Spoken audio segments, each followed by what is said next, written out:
porque essa é a história da noite em que eu descobri que as paredes da nossa casa nem sempre protegem. Às vezes elas escondem. Era uma sexta-feira. Meus pais tinham viajado e iam passar o fim de semana na chácara de uns amigos. Eu fiquei. Tinha uns trabalhos na faculdade para adiantar e, sinceramente, estava curtindo a ideia de ter a casa só para mim. Casa grande, 2 andares, um pouco antiga, daquelas que tem personalidade, sabe? E que estalam bastante à noite. Normal, pedi uma pizza, coloquei um filme qualquer na sala, tava lá de boa no sofá, já passava da meia-noite. O filme estava quase acabando, aquele clima de fim de noite tranquilo. Foi quando eu ouvi pela primeira vez um barulho vindo da cozinha. Não era o estalo da madeira velha, era diferente. Era um arrastar, bem baixo, mas distinto. Como se alguém estivesse empurrando uma cadeira devagar, com cuidado para não fazer muito barulho, no piso frio. Sss, curto, e depois silêncio. Eu pausei o filme. O coração já deu uma acelerada. Fiquei parado, só ouvindo. Nada.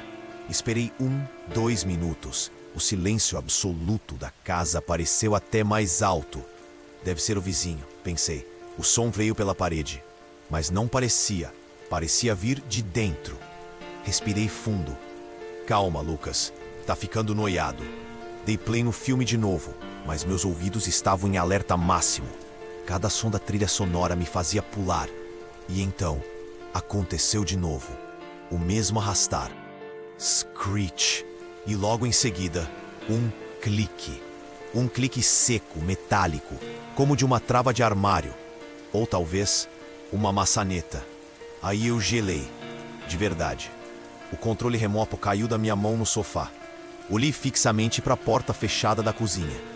A luz do corredor passava por baixo dela, uma linha fina e amarelada. Nenhuma sombra se moveu. Peguei meu celular na mesinha. A primeira coisa que pensei foi ligar para alguém. Meus pais? A polícia? Mas o que eu diria? Ouvi um clique. Ia passar por maluco. Mas ficar ali parado, esperando, parecia pior. Eu precisava saber. Precisava ver que não era nada. Levantei sem fazer barulho. Olhei em volta, procurando alguma coisa. Qualquer coisa. Tinha um daqueles guarda-chuvas compridos e pesados do meu pai perto da porta. Peguei, não sei porquê, mas me senti um pouco menos vulnerável. Fui andando na ponta dos pés, o coração batendo tão forte que parecia que ia sair pela boca. Cheguei na porta da cozinha. A maçaneta estava gelada. Girei devagar, segurando a respiração. Abri só uma fresta. Espiei. A cozinha estava mergulhada na penumbra, só com a luz fraca da lua entrando pela janela em cima da pia. As cadeiras estavam no lugar. Os armários fechados. Tudo parecia normal, imóvel. Você tá ficando louco, Lucas. Minha mente gritava. Dei um passo para dentro, pensando em acender a luz, acabar com aquela palhaçada. E foi nesse exato instante que eu ouvi. Lá de cima, no andar de cima. Um baque, surdo, pesado, como se alguém tivesse deixado cair uma caixa cheia ou um móvel pequeno, bem no meio do corredor. Não foi o estalo da casa, foi o impacto. O sangue fugiu do meu rosto, o medo virou pânico, porque aquilo não tinha explicação lógica. Vento não derruba coisas dentro de casa. E se tinha alguém lá em cima?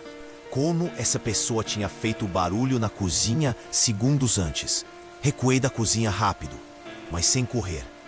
Fechei a porta e, no impulso idiota, girei a chave que ficava nela pelo lado de fora. Como se uma porta trancada fosse impedir o que quer que fosse aquilo. Meus olhos estavam fixos na escada que levava ao segundo andar. Escuridão total lá em cima. Corri de volta pro sofá, tropeçando nos meus próprios pés. Peguei o celular de novo. Dessa vez eu ia ligar.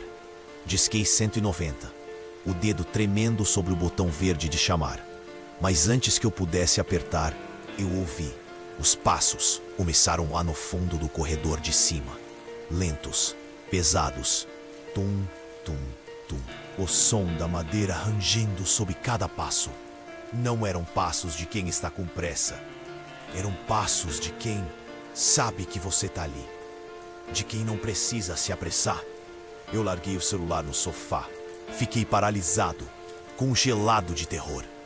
Os passos continuaram, atravessando o corredor lá em cima, se aproximando da escada. Tum, tum, tum. E pararam, bem no topo da escada. Silêncio. Um silêncio que gritava.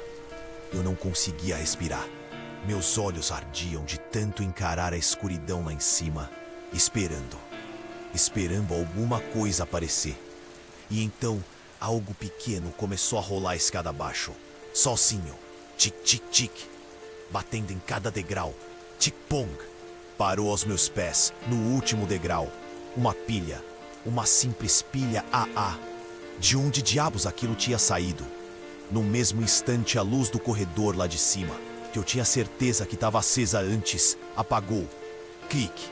Aquilo quebrou alguma coisa dentro de mim. O medo virou puro instinto de sobrevivência. Eu gritei. Um grito que rasgou o silêncio. E corri para a porta da frente. As chaves estavam no meu bolso. Tentei encaixar na fechadura, mas minhas mãos tremiam violentamente. Eu ouvia. Eu juro por tudo que é mais sagrado. Eu ouvi uma respiração atrás de mim. Uma respiração que não era a minha.